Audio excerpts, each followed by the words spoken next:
Hello YT family, ఎలా ఉన్నారు అందరూ? నేను చాలా బాగున్నాను. మీరు ఎలా ఉన్నారనేది నాతో కామెంట్ సెక్షన్లో తెలియజేయండి.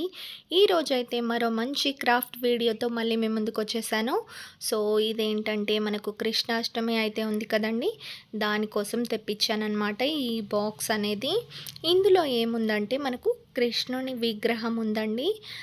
ఫోటో చూడగానే నచ్చేసింది. చాలా చాలా బాగా అనిపించాడు. నాకు కృష్ణుడు అంటే చాలా ఇష్టం. ఈ జన్మాష్టమికి నేను డెకరేట్ చేసుకుందామని ఈ కృష్ణుడిని తీసుకొచ్చానమాట. సో ఇది నాకు 450 రూపీస్ పడిందనమాట.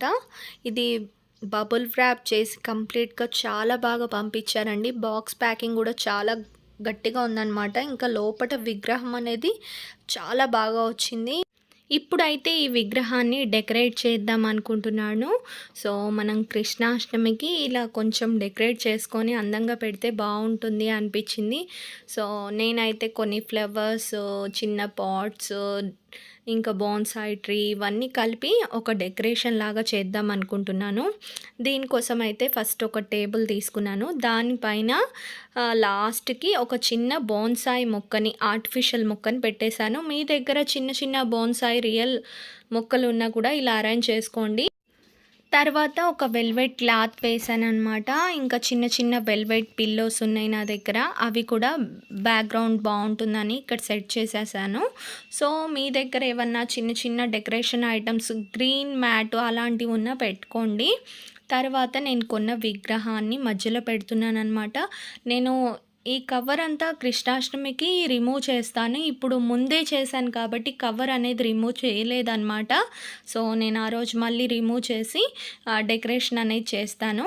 అలానే ఆవు అనమాట, గోమాతను కూడా తీసుకొచ్చి అక్కడ పెట్టాను. ముఖ్యంగా మనకు ఆవు అయితే ఉంటుంది కదా కృష్ణుడి దగ్గర. సో ఇలా డెకరేట్ చేసుకుంటున్నాను. తర్వాత వచ్చేసి కొన్ని ఫ్లవర్స్, రోజ్ ఫ్లవర్స్ అనమాట. ఇవి నాకు సైకిల్ ప్రోడక్ట్లో వచ్చాయి. ఆ వీడియో కూడా నేను నెక్స్ట్ అప్లోడ్ చేస్తాను. అది కూడా డెకరేషన్ ఎలా చేశాను అనేది చూపిస్తాను. తర్వాత చిన్న చిన్న పాట్స్ని పక్కన పెడుతున్నాను అనమాట. దీనికి పెయింటింగ్ కూడా వేసుకోవచ్చు. సో నాకు టైం లేకపోవడం వల్ల న్యాచురల్గా అలానే పెట్టేస్తున్నాను. ఇంకా దీంట్లో వెన్నెలాగా ఉండే విధంగా కొంచెం దూదిని సెట్ చేశానన్నమాట. సో అది రియల్ వెన్నెలాగా అనిపిస్తుంది చూడ్డానికి. చాలా చాలా బాగుందన్నమాట. తర్వాత వచ్చేసి నేను ఫ్లవర్స్ కింద మొత్తం ఆర్టిఫిషియల్ ఫ్లవర్స్ అనమాట. ఇవి ఐకియాలో తీసుకున్నాను. సో వాటితో నేను కంప్లీట్ డెకరేషన్ని ఫినిష్ చేయబోతున్నాను. ఇవి చాలా రకాలు ఉంటాయండి. నేను పర్పుల్ కలర్ తీసుకున్నాను. ఎల్లో, బ్లూ, పర్పుల్, పింక్ ఇలా డిఫరెంట్ డిఫరెంట్ కలర్స్లో మనకు ఫ్లవర్స్ అనేది లభిస్తాయి అన్నమాట. చాలా తక్కువ కాస్ట్కి మనకు ప్యాకెట్ నిండా ఫ్లవర్స్ వస్తాయి. ఇంకోటి ఏంటంటే సెంట్ స్మెల్ వస్తుందన్నమాట. ఇవి మనం యూస్ చేసిన తర్వాత మళ్ళీ కవర్లో పెట్టేసి వ్రాప్ చేసినట్టయితే అలానే ఫ్లేవర్ అనేది ఉంటుంది. మనకు ఆర్టిఫిషియల్ ఫ్లేవర్ అయినా సరే మనకు ఎప్పుడు తీసినా సెంట్ స్మెల్ అనేది వస్తూ ఉంటుందన్నమాట. సో ఈ ఫ్లేవర్స్ అయితే నాకు చాలా బాగా నచ్చుతాయండి. ఇంకా వాటితో చుట్టూతో మొత్తం కూడా డెకరేట్ చేస్తున్నాను. దీంట్లోనే చిన్న చిన్న కాయలు, ఇంకా ఫ్లవర్స్ ఇలా అన్నీ వచ్చాయన్నమాట. చాలా బాగా అనిపిస్తుంది.